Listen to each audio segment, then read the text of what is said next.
एक बार एक महिला जिनकी उम्र 60 साल होती है, वो रोते हुए एक लेटर लेके एसडीएम ऑफिस पहुंच जाती हैं और एसडीएम ऑफिस के सामने बैठी रहती हैं। और जैसे ही 10 बजता है एसडीएम ऑफिस के अंदर जाती हैं। एसडीएम साहिबा सामने बैठी होती हैं, वो उनके सामने हाथ जोड़कर एक लेटर रखती है और लेटर एसडीएम साहिबा जैसे पढ़ती हैं उनके आंखों में आंसू आने लगती है और एसडीएम साहब जो साहिबा होती हैं अपनी कुर्सी छोड़ कर आकर उस महिला को, उस माँ को गले लगा लेती हैं और एसडीएम साहिबा भी रोने लगती है। तो चलिए पूरी कहानी को बताएंगे कि इस कहानी में उस महिला के साथ में क्या हुआ था, उस दादी माँ के साथ में क्या हुआ था। अगर आप इस चैनल पर नए हैं तो चैनल को सब्सक्राइब, लाइक, शेयर कर लीजिए ताकि हमारा अगला वीडियो सबसे पहले आप लोगों तक पहुंच सके। तो चलिए कहानी को शुरू करते हैं। तो कहानी शुरू होती है बिहार के भागलपुर से, जहाँ पे एक महिला और उसके पति एक साथ में रहा करते थे, जिनका उम्र 40 साल होता है और उनका पति का उम्र 45 साल होता है। इनका कोई भी बच्चा, कोई भी संतान नहीं रहता है। ये लोग हमेशा सोच में पड़े रहते हैं कि आखिर में हमारा ज़िंदगी कैसे कटेगा, कौन हमारा सहारा बनेगा। लेकिन बाद में वो आदमी अपने पत्नी से बोलते हैं कि क्यों नहीं हम किसी जगह से अपने एक बच्चा गोद ले लेते हैं और उसी का पालन पोषण करेंगे और उसी का सहारा, वही सहारा हमारा बनेगा। वो दोनों लोग तैयार हो जाते हैं और एक बच्चे को गोद ले लेते हैं। कुछ ज़मीन और कुछ घर रहता है, फिर उसको पालन पोषण करने लगते हैं।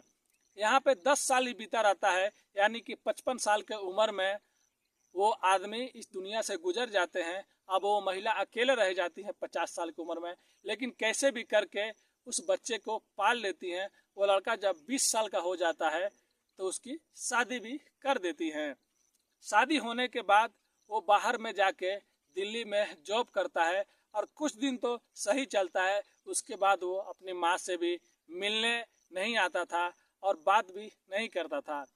उसके बाद ये जो महिला होती हैं, इनका भी एज 60 साल हो जाता है। कैसे कैसे करके खाना बनाती थी, कैसे कैसे करके गुजारा करती थी। बेटा कभी आया तो ठीक है, कभी नहीं आया तो ठीक है। बहू भी घर छोड़ के चली गई थी और कुछ दिनों बाद वो बहू भी उस बेटे के साथ में रहने लगती हैं। अब ये महिला बेचारी करती तो क्या करती, गांव में अकेले रहती हैं, लोगों का काम करती हैं, लोगों को घर में काम करती हैं। कोई काम भी नहीं देता था क्योंकि ये ज़्यादा इनका एज हो गया था, ये काम भी नहीं कर सकती थी। बस बेचारी रोती रहती थी और तड़पती रहती थी कि मेरा बेटा जिसको हमने इतना लाड प्यार से पाला, अपने सहारे के लिए पाला, वो देखो कैसे दागा दे गया। उसके लिए, उसको पढ़ाने के लिए हमने थोड़ा सा ज़मीन था वो भी बेच दिया, एक घर था वो भी बेच दिया। अब एक छोटे से घर में हम लोग रहते हैं और वही बेटा अब हम लोग को पूछ नहीं रहा है। कुछ महीनों, कुछ साल बाद वो बेटा आता, 2-4 दिन रुकता, माँ को पैसे भी नहीं देता और माँ से ही काम करवाता था, फिर अपने बीवी को लेकर दिल्ली चला जाता था। माँ बहुत मजबूर गांव में रहा करती थी।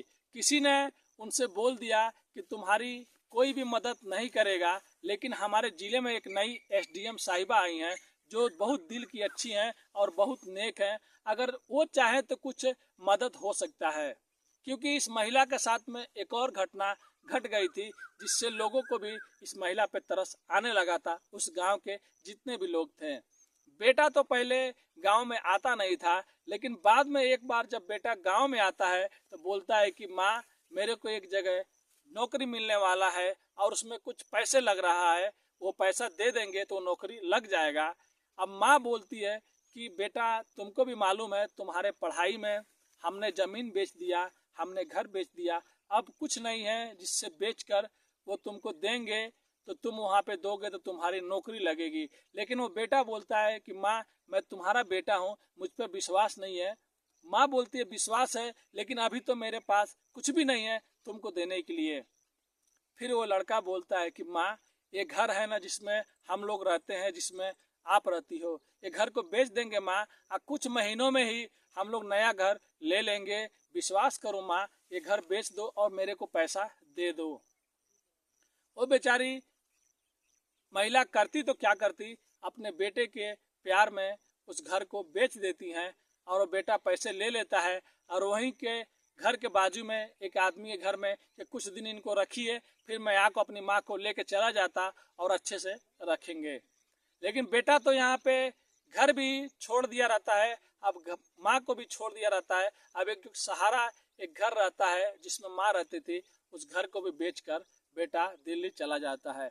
ऐसे ऐसे करके कई महीने बीत जाते हैं। अब बेटा तो फोन भी करना बंद कर देता है, और जिस घर में वो माँ रहती थी वो घर वाले भी कितना दिन खिलाएंगे। उसके बाद वो माँ, बूढ़ी माँ करती तो क्या करती, किसी का थोड़ा बहुत काम करती, कुछ कोई दे देता, वही खा सूखी रूखी रहा करती थी। अब घर भी नहीं है, बेटा भी नहीं है, अब वो करती तो क्या करती।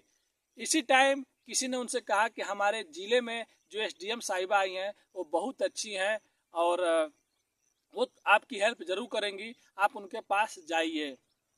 वो महिला बोली, मैं जाऊंगी तो मैं उनसे क्या बोलूँगी और कैसे बताऊंगी। फिर एक आदमी से उनको बोलता है कि आप टेंशन मत लो, आपकी जो भी परेशानी है, जो भी प्रॉब्लम है, आप बोलिए, मैं उसको एक लेटर में लिख देता हूँ। आप जाइएगा, मैडम जी से बोलिएगा कि आप इसको पढ़ लीजिए, जितनी भी मेरी प्रॉब्लम है, समस्या, सब इसमें लिखा हुआ है। फिर एक आदमी पूरी उनकी समस्या लिखता है कि उस माँ को क्या प्रॉब्लम है। बस उस माँ का एक ही ख्वाहिश रहता है कि मेरा बेटा वापस चला है और मेरे बेटे ने मेरे साथ में धोखा किया, घर भी बेच दिया, सब चीज़ बेच दिया और मेरे को भी छोड़ दिया। यही ये सब चीज़ लेटर में वो बूढ़ी माँ लिखवा लेती हैं और एसडीएम ऑफिस पहुंच जाती हैं। उस टाइम 9 बज रहे होते हैं। 1 घंटा कड़ी धूप में बाहर लकड़ी लेकर जो ठेक ठेक के चलती थी बैठी रहती हैं। लेकिन 10 बजे जैसे एसडीएम साहिबा अंदर जाती हैं, कुछ लोग जाते हैं, फिर उसके टाइम फिर वो बूढ़ी माँ भी अंदर जाती हैं और एसडीएम साहिबा के सामने खड़ा होकर उनको लेटर थमाती हैं। एसडीएम साहिबा भी सोच में पड़ जाती हैं कि आखिर में मामला क्या है, इसने तो कुछ बोला नहीं, इन्होंने तो कुछ कहा नहीं, बस यहाँ पे आई और एक लेटर थमा दी। एसडीएम साहिबा उनको बैठने को बोलती हैं, उनको बैठाती हैं और लेटर पढ़ने लगती हैं। लेटर में जो लिखा रहता है आप मानिएगा नहीं, एसडीएम साहिबा पढ़ के रोने लगती है, उनके भी आंखों में आंसू आ जाता है। उसमें लिखा रहता है कि मेरा बेटा मुझे मिल जाता या मेरा घर मिल जाता तो मैं उस घर में रहती। जिस बेटे को पालने के लिए घर बेच दिया, ज़मीन बेच दिया, जिसको पालने के लिए मेरे पति ने दिन रात काम किया और वो भी इस दुनिया को छोड़ के चले गए, वो बेटा आज मेरे को भी छोड़ दिया और मेरा घर भी छीन लिया। एसडीएम साहिबा सब सुनने के बाद, पढ़ने के बाद आके और उस बूढ़ी माँ को गले लगा लेती है और उनको बोलती हैं कि आप टेंशन मत लीजिए, आपके बेटे को मैं बुलवाऊंगी और मैं उसको समझाऊंगी कि आपका घर वापस कर दे और आपका बेटा भी वापस लौट के आ जाए। वहाँ पे तुरंत वहाँ पे कुछ पुलिस वाले होते हैं, एसडीएम साहिबा उनसे बोलती है और उस बेटे का नंबर गाँव वाले आदमी लोग से लेती हैं और उसको फ़ोन लगवा के बोलती हैं कि इसको बुलाओ और एसडीएम ऑफिस पे बुलाओ। 4 दिन के बाद वो लड़का एसडीएम ऑफिस पहुंच जाता है, जहाँ पे उस लड़के का माँ भी बैठी होती हैं और एसडीएम साहिबा भी रहती हैं। वो बूढ़ी माँ सामने बैठकर एसडीएम साहिबा के सामने हाथ जोड़ के रो रही होती है। तब एसडीएम साहिबा उस लड़के से बोलती है, ये बताओ कि तुम्हारी माँ कौन है। लड़का बोलता है कि यही माँ है।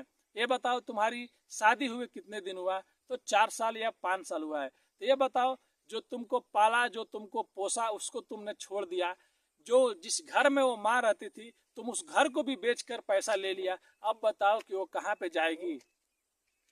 वो लड़का कुछ नहीं बोलता है। फिर एसडीएम साहिबा बोलती हैं कि तुमको जेल जाना पड़ेगा, तुमने जो जो किया है, जो तुम धोखे से किया, तुम धोखे से घर बिचवाया है, तुम ऐसा ऐसा किया है।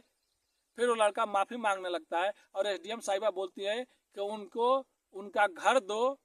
फिर उसी गांव में वो लड़का कुछ पैसे रखा रहता है, उससे घर बनाता है और वो बोलती है कि तुम अपने माँ का ख्याल रखना, अगर तुम अपने माँ का ख्याल नहीं रखोगे तो सोच लेना तुमको जेल भी जाना पड़ेगा, क्योंकि जब तुम छोटे थे तो तुम्हारी माँ तुम्हारा ख्याल रखती थी, आज ये बूढ़ी हो गई हैं, आज ये लाचार हो गई हैं, तो तुमको इनका ख्याल रखना पड़ेगा। गांव वाले भी कुछ वहाँ होते हैं, गांव के मुखिया भी होते हैं। लड़के को बहुत शर्म आती है, लड़के का सर नीचे झुक जाता है और उसका गलती का उसको पछतावा होता है। उसकी पत्नी भी वहाँ पे रहती है, पत्नी भी वहाँ पे बोलती है एसडीएम साहिबा से कि आप टेंशन मत लो, दोबारा कभी शिकायत का मौका नहीं आएगा और मैं अपने माँ के साथ में ही रहूँगी और गाँव में रहूँगी और ये जो है ये बाहर जाएंगे कमाने के लिए। लड़का भी हाथ जोड़ के सबसे माफ़ी मांगता है। तो आज की कहानी यही थी एसडीएम साहिबा की और वो दादी माँ की। तो कहानी कैसी लगी कमेंट करके ज़रूर बताइए, क्योंकि आपका एक कमेंट, एक सब्सक्राइब मेरा भी हौसला बढ़ा देता है, ताकि मैं इससे अच्छी वीडियो, इससे अच्छी कहानी मैं आप लोगों के लिए ला सकूं। प्लीज़ हाथ जोड़ के रिक्वेस्ट करता हूं, वीडियो को शेयर सब्सक्राइब जरूर करें, और मिलते हैं नेक्स्ट वीडियो में कुछ अच्छी कहानियों के साथ। अभी के लिए अलविदा लेते हैं, धन्यवाद।